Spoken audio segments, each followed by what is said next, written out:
Hello, my name is Jeremy, this is Red Beans Recording, and today I want to talk to you about brands. You know them, you love them, and you want them to love you. But they won't always love you in the way that you want them to. I specifically want to talk to you about working with brands as a synthesizer music technology YouTuber, my experiences with it, and what you can do if you start getting courted by brands to make the experience better for you, good for you. Since my channel hit a certain tipping point, brands have reached out to me to demo their products, review their products, just basically flog their fucking products. And sometimes that relationship goes really well for me, and sometimes it's a real dud.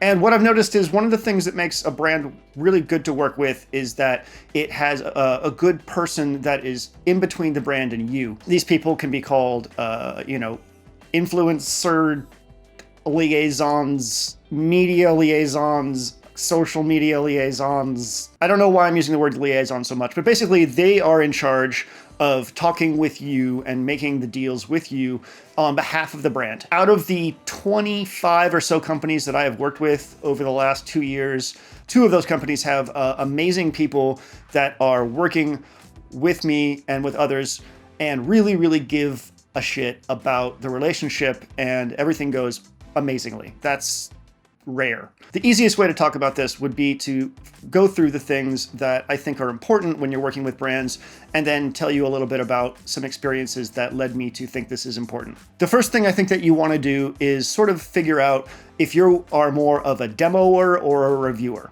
I consider myself more of a demo kind of person. I like making music. I don't like talking that much, despite what you're seeing right now. If someone comes to me with a product that they want me to put on my channel, I want to make sure that I can make music with it, because creativity and having something creative that I've made, like a song that I can put on an album or something like that, is really important to me. On the other hand, you can do more of a review style, like Sonic State does, or Accurate Beats, or Loopop.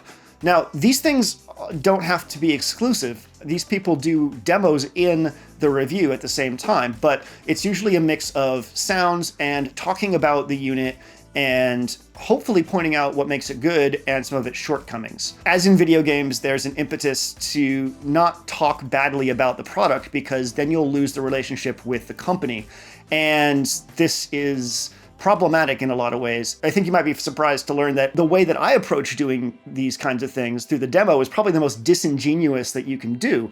I don't talk about the piece of gear at all. I don't tell you what I like or don't like about it. I just show you what I would do with it.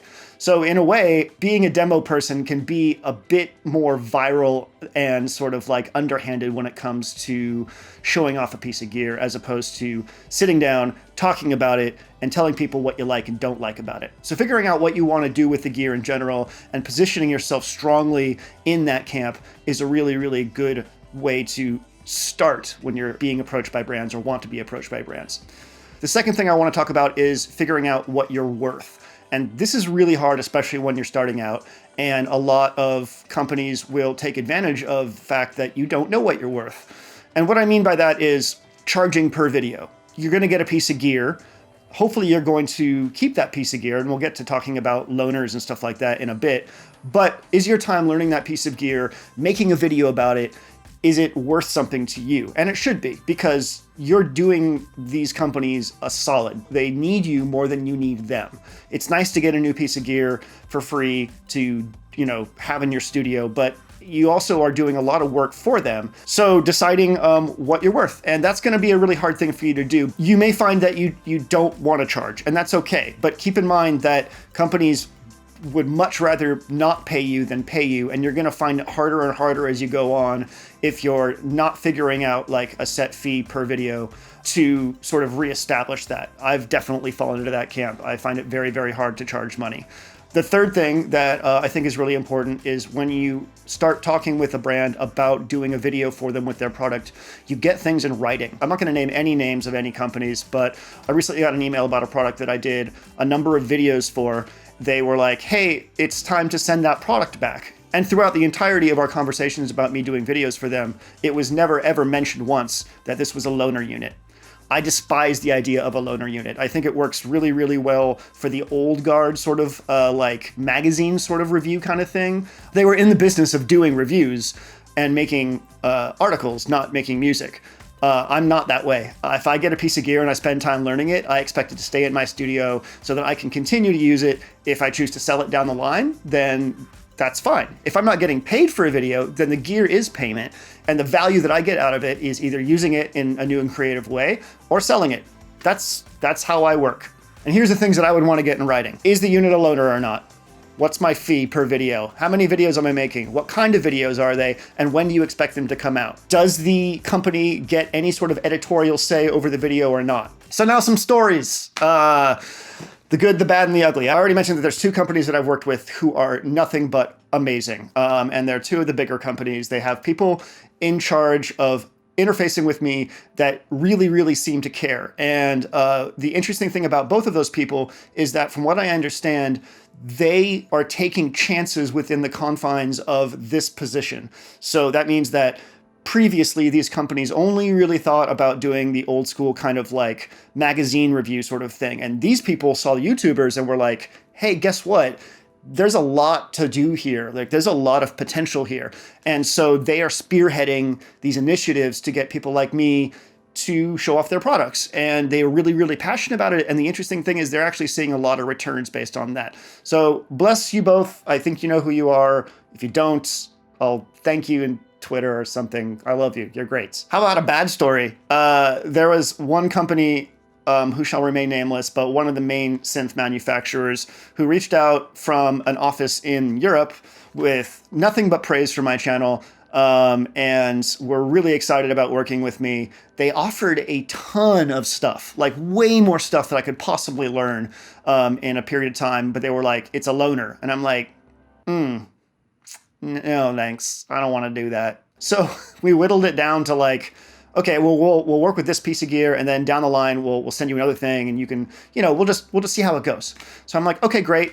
Here's my fee. And at that point, I was charging like $100 per video, which was nothing. I just really wanted to work with these people. I get passed to an office in the US and talk with a completely different person who had no fucking idea who I was. I had to spend like an hour on the phone while my partner was at the hospital, like talking to this person and convincing them that like I was worth working with. Again, it's like they didn't even really coordinate. I mentioned my fee again. Everything was on the up and up. We did it. I made them 3 videos. They never paid me, and I never heard from them again. I have no idea what happened. It's weird. Another big synth manufacturer's head of sort of like social media liaison kind of stuff reached out and was like, I'm really stoked to work with you. I really like the video content you did for this product that we have. I've never done video content for that product. I've never even touched it. And so I was like, I think you have me mistaken for somebody else. This was the person in charge of knowing who people are. Like, what am I supposed to say to that? This is a common thread I see amongst brands that claim they want to work with you. They'll reach out with this email saying, I love what you do on your channel, blah, blah, blah. They've never even seen what you do. They don't care. They got your name off a list somewhere that someone compiled. They've never seen one of your videos. They don't know what you do. They just don't. They don't fucking care. They want to put their product in front of you, and that's it. A really bad one was a company that's like under a big blanket of music companies that should remain nameless. They reached out with this insane email about like a super quick turn on some iOS apps that they were coming out with. They wanted me to do a video on it. They had full editorial control, and it was for exposure. And I was like, what? So I emailed them back and I'm like, hey, these aren't the kind of conditions that I'd like to work under. When you have something that's not under these conditions, and preferably hardware because it films better, let me know, and we can talk about working together. One of them forgot to take me off copy and emailed their other person with me on copy saying, who is this guy? Ooh, that was fun. I was like, hey, it's Jeremy at Red Means Recording, the person that you emailed to work with you. Yeah, brands are like children. Like not babies, but like old enough to talk and be incredibly sociopathic and ultimately incredibly selfish. And the only thing that keeps them from being like the worst thing in the absolute world is the people that get put in between them and you, sort of the adult holding their hand so that they can, make the right choice when it comes to the world, because they're stupid, selfish, and don't give a fuck about you. but the people that they put in between themselves and you might give a fuck about you, and you gotta hope that you got a good person there. To any brand that watches this, get a good person in between you and the people that you want to work with. Somebody understands people like me and other YouTubers that might want to make content, because from what I've seen, very few of you have that. Just saying. That's my rant about brands. Let's reiterate what I think the take-homes are. Working with brands is not all it's cracked up to be. Yes, you can get free stuff out of it. Yes, you can get money out of it if you push for that and know what you're worth. Getting things in writing is a really, really good idea, because sometimes the brand doesn't even know what they've said to you before. And don't get loaner equipment unless like you really don't care. That's it. If you have questions, ask them below down there in the question area, and I'll try to answer them. I hope this has been informative. I love you. I think you're a good person, and I hope you have a wonderful day. Jeremy, Red Means Recording. Take care. Hey, I forgot. I have an album coming out December 6th called Object Permanence. I'm pretty excited about it. So, yeah, I just wanted to let you know. You can pre-save it with the link in the video description. Thanks, bye.